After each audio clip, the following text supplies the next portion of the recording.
my privilege to present to you a fantastic human being, someone with more positive energy than anybody I've ever seen in my life. And we really enjoy working with you, Senator Gardner. And you've participated in a couple of Leadership Forum events. And I'm just going to turn it over to you quickly for some initial words, and then we have some questions for you, and the audience will have some questions for you. We have a big Colorado audience for you as well. Well, thank you, Norman. Thanks very much for the chance to be with all of you today, and thanks for the work that you can continue to do, the jobs that you create around the country, and of course the work that you do within our states on infrastructure and our vital needs for commerce and families, and in a state like Colorado. Certainly it is all our economy that depends on it. So thank you for the work you do. It's a great opportunity to be with all of you. You know, 6 years ago when I was elected to the Senate, I talked about the need to focus on four things, the four corners of Colorado. I talked about energy opportunities. I talked about the environment. I talked about education opportunities. And I talked about the economy. And those are four things that very much remain important today in the work that you do, from our energy fields to that help fund our infrastructure in Colorado through severance tax dollars, and of course our energy opportunities with the 230,000 plus people who work in traditional energies and the tens of thousands of people who work in clean energy, solar and wind production, and our outstanding National Renewable Energy Laboratory that I helped get an increase in funding of nearly 50% over the last several years for. You know, to our economy, where if you think about pre-pandemic, our economy saw record levels of growth. In Colorado, we saw some of our lowest levels of unemployment the state has seen. And you know, that was a challenge for employers, right, who were trying to find enough employees to get to work. And we've seen wage growth. We've seen African-American families have their wages grow 33%, their household income grow 33%, their family wealth of Hispanic families 65%, thanks to the work that we've done. But we have more work to do on infrastructure. We need more work to get done, and we have to get through this pandemic together, making sure that we address three things. That is making sure that we, one, address the pandemic itself, to flatten the curve, stop the spread, and as we see spikes, to do that all of the time with that focus. Two, making sure that we help individuals who are worried about their jobs, worried about food on the table, worried about the rent. Three, making sure that we have businesses that are able to survive, get through this, the doors open, and keeping people on board. Those three things aren't things that you do one and then you get around to number two and then you get around to number three. You have to do all three things simultaneously, and that's why we will get through this together and get back to that record economic growth that we saw. And infrastructure is a huge part of that light at the end of the tunnel and the jobs that it creates, along with empowering and the fundamental building block that it remains of our economy. No, that's fantastic. I couldn't agree more, obviously, but I think that what you've done for NREL, renewable energy, energy innovation is phenomenal. Let me ask you a question. You know, the CARES Act essentially saved our economy.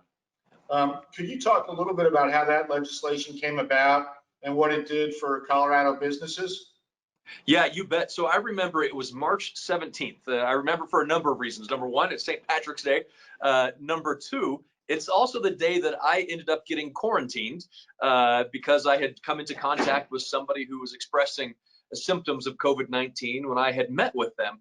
But that very day, I was working with my colleagues on an idea that I called the Small Business Protection Program. And it was an idea because we were looking at these shutdowns, we were looking at social distancing, and I thought, my gosh, this is going to destroy business. And it's not a case where a restaurant's going to close because they served bad food, or a hotel is going to have guests leave because it's dirty rooms. No, it's the government saying, because of a global pandemic and out of love of our neighbors and our community to stop the spread, we're going to socially distance, takeout only, no in-house dining. And so I knew immediately that we had to have some support for small business. So that small business protection, I can't remember what I called it, small business account that we had put together became the Paycheck Protection Program.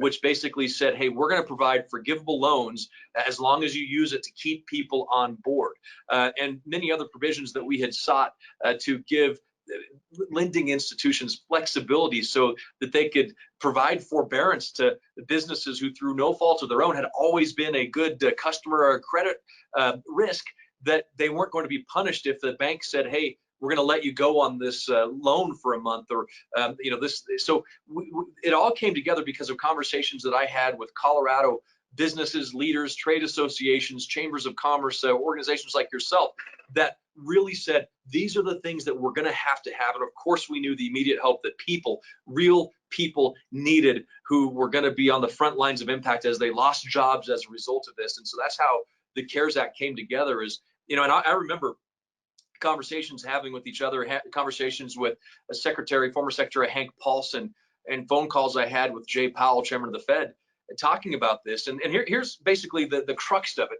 If we are sitting in January 1st, 2021, looking back at 2020 and saying, wow, the economy is going gangbusters, everything's great, too bad we spent all of that money, I think that is a good thing, that a luxury to have, because that's far better than the alternative, which is standing on January 1st, looking back at 2020 and saying, man, the economy's in the tank, businesses are closed, people out of work, I wish we would have done more. That is unacceptable.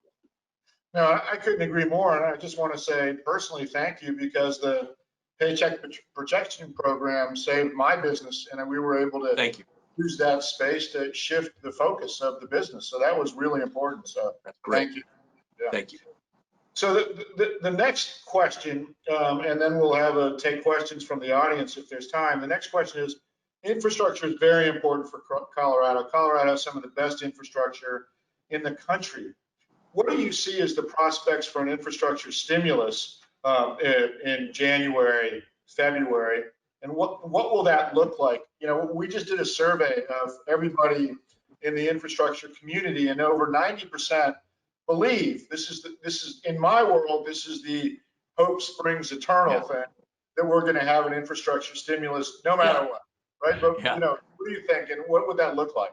Yeah, well, number one, we need it, right? Because even though we have some tremendous successes in infrastructure in Colorado, I think our roads, highways still get a C rating, and we know that 1 out of every 4 or 5 miles is a very poor section of the road. So we have a lot more work to do in Colorado, and with an interstate that looks much like it did in the 1960s, and we've added millions of people, we have to do more. Infrastructure is one of those things too that creates jobs in many ways. The U.S. Chamber of Commerce estimates that for every $1 million in infrastructure spending, it creates between 6 and 7 jobs. So, a couple things that we've already done on infrastructure. I passed a bill called the Great American Outdoors Act. This will put billions and billions of dollars into our national forests, our national parks, and a lot of that is related to road money and to campground development and to infrastructure on the parks. That's going to create, that act in and of itself, that infrastructure bill in and of itself, while it's a conservation bill, the infrastructure component is going to create thousands of jobs in Colorado alone and over 100,000 jobs across the country. We just broke ground on a pipeline, a drinking water pipeline in Colorado that 1962 was signed into law by John F. Kennedy. 1962, it was signed into law. We just broke ground on it a couple of weeks ago. I was able to secure the funding to begin construction. That project alone could create 4,000 jobs in southeastern Colorado, an area of the state that desperately needs it. So, and then of course the infrastructure related to broadband development and the billions of dollars that we could put forward through FCC advanced funding of spectrum proceeds that would put people to work and provide broadband to unserved and underserved areas, as we know we need it as a result of these shutdowns. They all create jobs. They all create, infrastructure really is a way for economic development, and it's also light at the end of the tunnel, because in a year from now, we're going to need jobs and projects, not just this week, but a year from now, to get our economy moving again. So not only does it have a real-time impact, but it also provides that stability, certainty, and optimism to keep people and projects on board while we get to that light at the end of the tunnel. And I'd forgotten about the Great American Outdoors Act. I mean, that's phenomenal. We have a company that's a member of Blueprint 2025, KLJ Engineering from South Dakota. They do a lot of work. They have a big office in Denver, and that's huge for companies like that. It really has breathed life into their businesses. Well, just to give you an example, I talked to the forest supervisor of the GMUG, which is the Grand Mesa Uncompahgre Forest on the western slope of Colorado. And his budget for his entire forest is $17 million. If his funding through the Great American Outdoors Act comes through, that will be an additional $12 million, almost doubling his Forest Service budget. And that's all going to be on infrastructure improvements. So it's a huge opportunity for jobs, job creation, and infrastructure. That's fantastic. I'm gonna infiltrate a question here because it's before we get to the last formal question from a person in the audience. How do you make decisions between relief and putting money which will actually stimulate growth? For instance, small business is really the job generator for innovation. So can you comment on that? That's one of the people in the audience. Yeah, that's a great question, and and look, we are spending a lot of money, and like, I'm not somebody who wants to go out and spend. I never thought I'd vote for a bill that was trillions and trillions of dollars, but without it, our economy would have collapsed, and we would have looked back and said, well, there goes the United States. We would never, ever let that happen. And so you are right, because we are dealing with your dollars. Every penny of taxes you pay is a little bit of liberty that you are willing to yield to the federal government, because we want to provide for infrastructure, the roads that our Constitution envisions, the national security that our Constitution envisions. So we're willing to make that trade-off as long as those dollars are spent responsibly. And so in this case, that responsible dollar is spent on those things that we need. It's a system of infrastructure, wastewater, drinking water systems, improvements that we've seen we need on broadband as a result of sheltering in place and distance learning. And because of that scarcity of dollar and the impact we're going to see long term on the budget, those dollars have to be spent wisely, not wasted. And that's why we need to be as transparent as possible, focused on business and the small business dollars, getting that relief to the job generators, the creators, and the startups that have made this country thrive has to be the focus of this. Because if they're keeping people employed and on board, our country is going to be employed.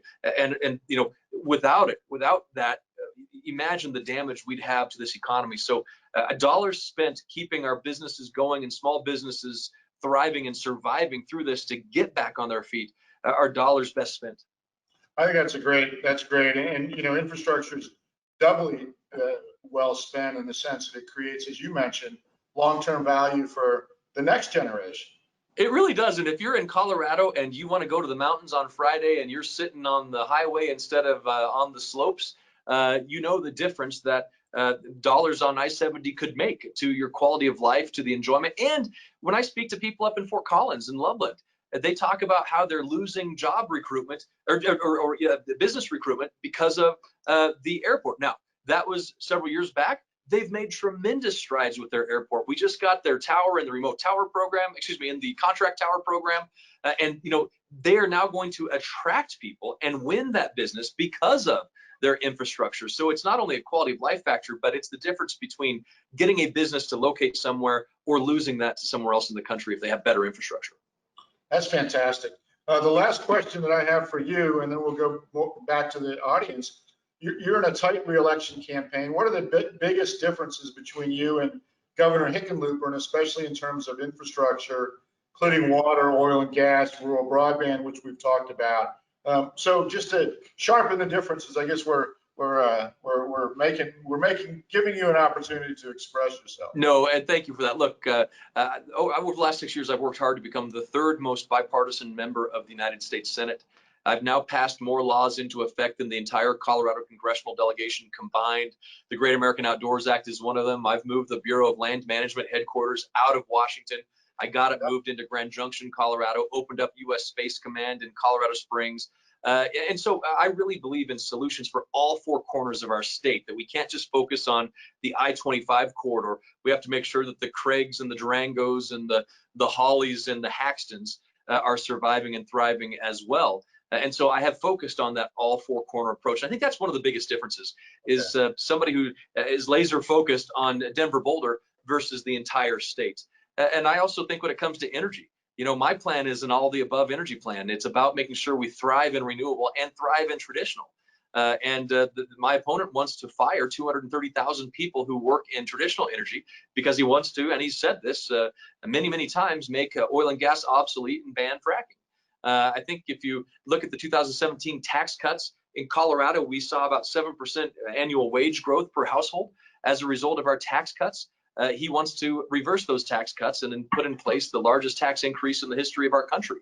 eliminate opportunity zones that have led to our lowest quintile of workers earning wages at 8% compared to non-opportunity zone workers. So it's about opportunity. It's about flourishing in those opportunities. It's about believing in the people of Colorado making better choices and decisions for themselves than any government ever could, and to empowering them with that decision that they can make to invest, to create a business, to see that business expand and succeed.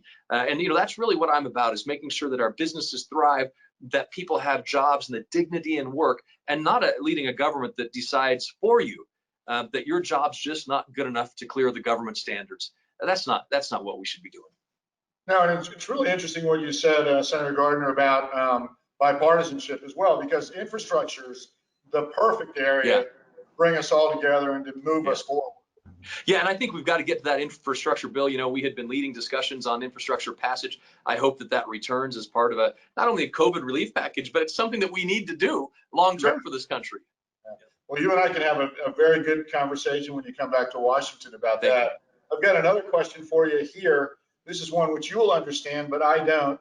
Your office recently announced a $5.4 million build grant, formerly Tiger Grant, for Castle Rock Crystal Valley Parkway project. Would you vote to expand the build grant program? Yeah, absolutely. The build grant has done amazing things for Colorado. And that's one of the examples of a huge growing population that needs it. So I'm excited that that's going to be constructed. It's been something they've worked hard on for several years and finally got it done. So I'm very grateful to have supported that project and pushed for that project. Yes, we should extend it and we should do more. We also got a big grant for I-70 up in Eagle County, I think 60 or $70 million. And then, that other work that's taken place from basically Colorado Springs up to Castle Rock, expanding I-25 north. We've helped get $60–70 million for that corridor as well through build and other programs. And we need to continue that. Overall, I think I've helped bring $300–400 million back to Colorado through build grants and other infrastructure investments. So this will be the last question.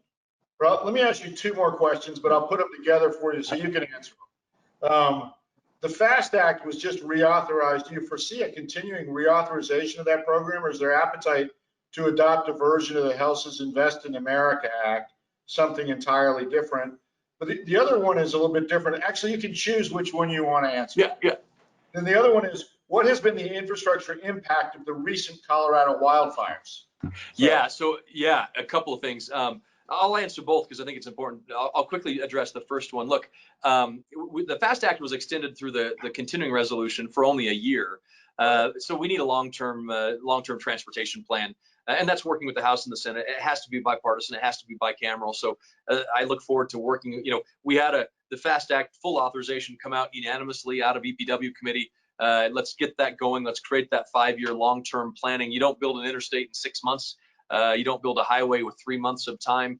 You look at it long-term, and that's what we need to provide with our infrastructure funding and highway program. So, the House bill, I think, if it's the one I'm thinking of, it had some opposition from some of the infrastructure communities. So let's come together with something that actually will work. On the fire. So I was yesterday. I was at the fire. I was with the incident command team and the local mayors and the sheriff, who have all done an amazing job under extraordinary circumstances. A fire that ran 100,000 acres in one day. I was surrounded by a landscape that you could only describe, as one local did, as a hellscape, looking through the challenges that they went through. But it's a resilient county, and Grand County aren't we grand? They certainly are.